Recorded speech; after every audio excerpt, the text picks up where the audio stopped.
we're going to talk about our inner critic, that voice that comes up and tells us that what we're doing isn't any good.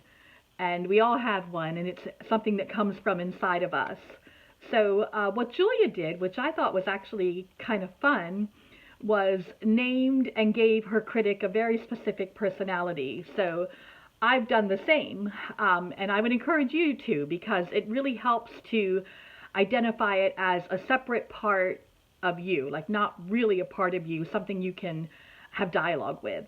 So Julia's is Nigel, a gay designer, and I named mine Giovanni, who is a Venetian mask maker of the highest order.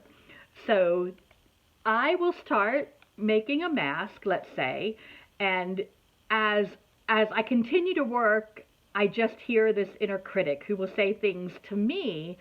Personally, my critic often will say, "Your work is juvenile. It has no craft to it, no real skill. Anybody could make what you're making." Those are some of the things that my inner critic will say.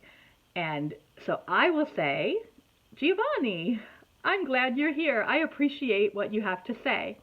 And I will just keep doing what I'm doing.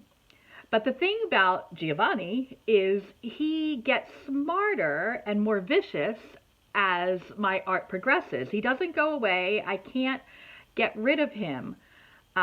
So let's say, like for me, I get into Gen Con and I sell thousands of dollars, literally, worth of my art. And people come around and praise me and say I'm so wonderful and I'm so creative.